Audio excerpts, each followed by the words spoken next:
మీరు ఇందాక వృద్ధులు అన్నారు కాబట్టి చెప్తున్నారు. నేను ఇన్‌స్టాలో స్క్రోల్ చేస్తున్నప్పుడు ఒక కామెంట్ చూసాను సార్. అంటే అసలు ఇండియాలో పెద్ద ఓల్డ్ ఏజ్ హోమ్ ఎక్కడుంది అంటే పార్లమెంట్ అని చెప్పి ఒకతను కామెంట్ పెట్టాడన్నమాట. సో, నవ్వుకున్నా కాసేపు. అంటే ఆలోచిస్తే అంతమంది ఉంటారు నిజమే కదా! నిజమే అమ్మ, నిజమే. అంటే రాజకీయ వ్యవస్థలోకి కొత్త నీరు ప్రవేశించకపోతే, కొత్త రక్తం ప్రవేశించకపోతే ఫ్రెష్ ఆలోచనలు ఉండవు. ఖచ్చితంగా మనం ఎప్పటికప్పుడు ఆ యూత్‌తో నిరంతరం సంభాషణ జరపాలి. వాళ్ళు ఏం ఆలోచిస్తారో మనకు తెలుస్తాయి. వాళ్ళ ఆలోచనలు మనకు తెలుస్తాయి. వాళ్ళ నాయకత్వంలోకి తీసుకురావాలి, పార్లమెంట్లోకి తీసుకురావాలి. అట్లా తీసుకొచ్చినప్పుడు అసెంబ్లీ పార్లమెంట్లోకి వాళ్ళు వచ్చినప్పుడు వాళ్ళ యాస్పిరేషన్స్కి అనుగుణంగా దేశాన్ని నడిపించడానికి ప్రయత్నం చేస్తారు. ఓ 80 ఏళ్ళ ఓ నాయకుడు ఉంటే ఆయన ఆలోచన ఏమిటి అంటే, ఆయన యవ్వనంలో ఉన్నప్పుడు ఏ ఆలోచన అయితే వచ్చిందో, అంటే ఒక 50 ఏళ్ళ కిందట ఆయన ఏ ఆలోచన కలిగి ఉన్నాడో ఆలోచన ప్రకారం నడిపించాలని చూస్తారు. అది ఫ్రెష్గా ఉన్న వాళ్ళ ముందుకు వస్తే దేశాన్ని ఇప్పుడు ప్రపంచంతో మనం ఎట్లా పోటీ పడాలి, ఏఐతో ఎట్లా పోటీ పడాలి, ఏఐని ఎట్లా ఉపయోగించాలి అనే విషయం వాళ్ళకు అర్థమవుతుంది. కనుక అలాంటి యువతరాన్ని రాజకీయంలోకి ఆహ్వానించవలసిన అవసరం ఉంది. అయితే అది ఒక రోజుతో అయ్యేది కాదు. మీకు ఒక ఎగ్జాంపుల్ చెప్తా. 1975లో ఎమర్జెన్సీ తర్వాత 77లో ఎమర్జెన్సీ లిఫ్ట్ చేశారు. ఎమర్జెన్సీ లిఫ్ట్ చేసిన తర్వాత జయప్రకాష్ నారాయణ ఎమర్జెన్సీకి వ్యతిరేకంగా ఒక పెద్ద పోరాటం నడిపాడు.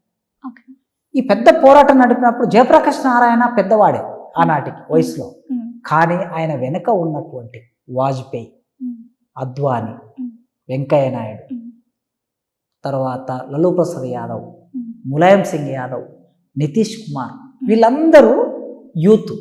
అప్పుడు అంటే ఒక పెద్ద ఉద్యమం జరిగినప్పుడు యూత్ ఏం చేశారు, ఆయనతో పాటు కలిసి పనిచేశారు. ఆ ఉద్యమం అయిపోయిన తర్వాత వాళ్ళు రాజకీయాల్లోకి వచ్చారు. రాజకీయాల్లోకి వచ్చిన తర్వాత ఇప్పుడు నేను చెప్పిన పేర్లన్నీ, లాలూ ప్రసాద్ యాదవ్ ఒక రాష్ట్రానికి ముఖ్యమంత్రిగా పనిచేశారు, ములాయం సింగ్ యాదవ్ రాష్ట్రానికి ముఖ్యమంత్రి పనిచేశారు, నితీష్ కుమార్ రాష్ట్రానికి ముఖ్యమంత్రిగా పనిచేశారు, వాజ్పేయి దేశానికి ప్రధానమంత్రిగా పనిచేశారు, ఎల్కే అద్వానీ హోమ్ మినిస్టర్గా పనిచేశారు, వెంకయ్య నాయుడు ఉపరాష్ట్రపతి అయ్యారు. నేను రాజకీయ నాయకుల పేర్లు చెప్పాను. ఇక మీకు రచయితలు, కవులు, కళాకారుల పేరు చెప్తే మస్తు మంది గొప్ప గొప్ప. ఇప్పుడు గద్దర్, ఆ ఎమర్జెన్సీ టైంలో వచ్చినటువంటి గద్దర్ ఒక లెజెండరీ ఫిగర్ మనకి. వరవర్రావు గారు తెలంగాణ తెలుగు నేల గర్వించదగినటువంటి రచయిత. అరుణ్ శౌరి గొప్ప మేధావి.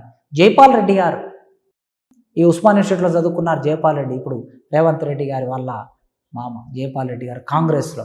ఆయన పార్లమెంట్లో మాట్లాడుతూ ఉంటే ఇంగ్లీష్లో ప్రతిపక్ష పార్టీల వాళ్ళు, అధికార పక్షం వాళ్ళు, లేకపోతే మినిస్టరు ఆయన మాట్లాడే భాష అర్థం కాక డిక్షనరీ చూసేవాళ్ళట.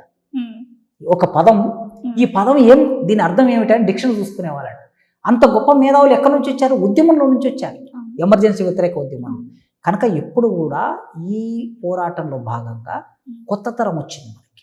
ఈ కొత్త తరం పాలిటిక్స్లోకి షిఫ్ట్ కావాలని నేను కోరుకుంటున్నాను.